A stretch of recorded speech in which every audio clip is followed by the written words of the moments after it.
stuck in the guts for this shot. So one tip that I would say is that for your fillet steaks, whichever ones you get, wherever you get them from, take them out and get them at room temperature, and also just put a little bit of salt on top of them.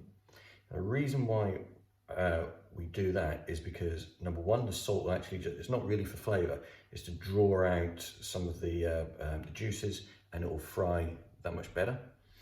And also you get it to room temperature and then everything relaxes and you're going to have a nicer steak when it cooks. So what we're going to do is we're going to cook these and then we're going to let them cool. So I'm going to put some olive oil, and then I'm going to put some butter in, and we're just going to let the pan get hot.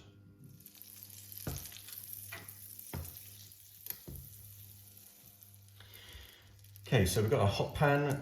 My wife quite likes to have the steak well done, and I'm a bit more of a medium person myself, but what we'll do is we'll just pop these in now.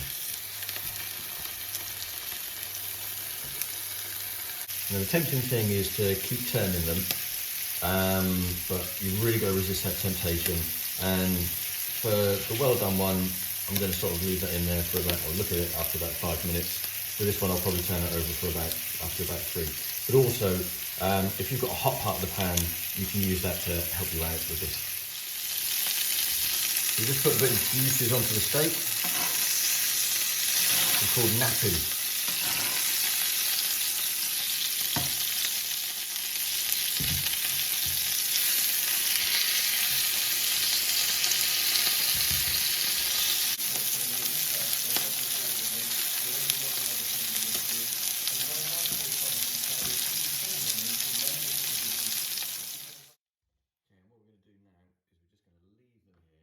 And now what we're going to do is we're just going to let them cool down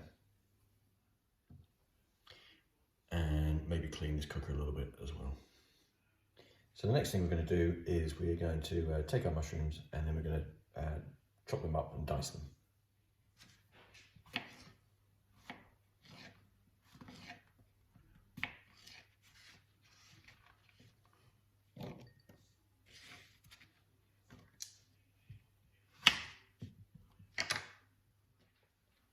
Bit of mushroom stalk. Good girl! Who's a clever girl? And now what we're going to do is just going to put a little bit more butter, very James Martin of me, back into these juices. And then we're going to put the mushrooms that we just chopped up, and we're just going to put them in there, and we're just going to cook them a little bit.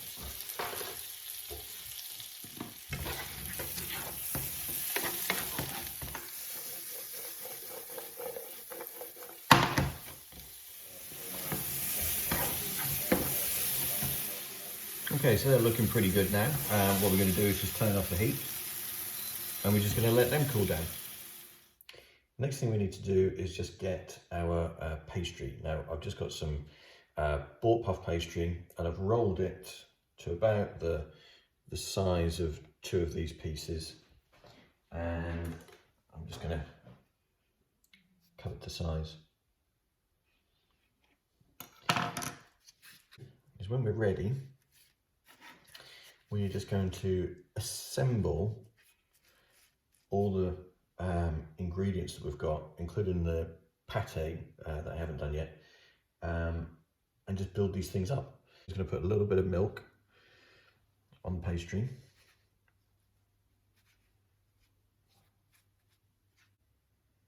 Okay, so we are now ready just to assemble this. So just get our beef. And I've just got one of these little silicone things on here because things will stick.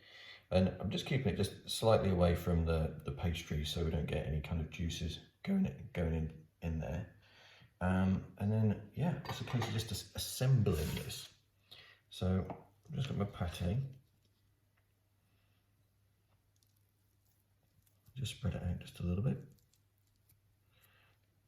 And I've got a duck liver pate. So,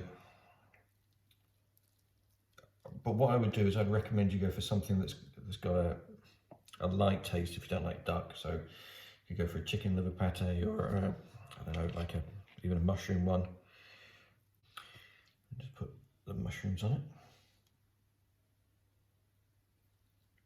You kind of push them down a little bit.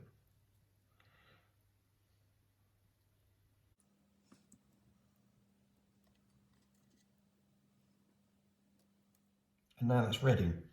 So when it's time for to start serving up, then put this in the oven for about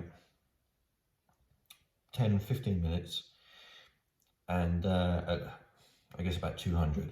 But what you're looking for is you're looking for the pastry to have puffed up. Because these elements here are already cooked, we're warming these things through, and by the time that the puff pastry is ready, this will be ready as well.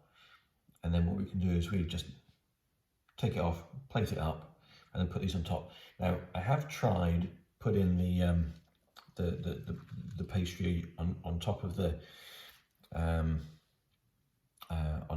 top of the beef Wellington, and it works and it's fine, but it just doesn't look as well because it'll sag round and then it'll puff up, and I haven't noticed any difference in the flavour. Whereas with this one, it puffs up, it stays in its shape, and then you can put it on top or put it a bit jaunty. Anyway, now we'll wait for our guest to arrive, and then we'll go and cook it. So for this meal, I'm going to go for a Valpolicella. So it's an Italian red wine, and it's really got some good flavours that are going to go well with the beef and the pate and the mushrooms. You could go for something else like a Shiraz or a Cab Sav, something like that. Something that's, you know, got a lot of body to it. I'm going to cook with it some Dauphinon potatoes. The recipe I use is one where, again, you can prepare it in advance. But also the important thing is it doesn't take crackerjack time to get it right. If you need an extra 5 or 10 minutes, just turn down the heat on it and it's still going to be good. One of the things about having a dinner party is about having fun. And if you're stressing about all the food that's going on in the background, you ain't having fun.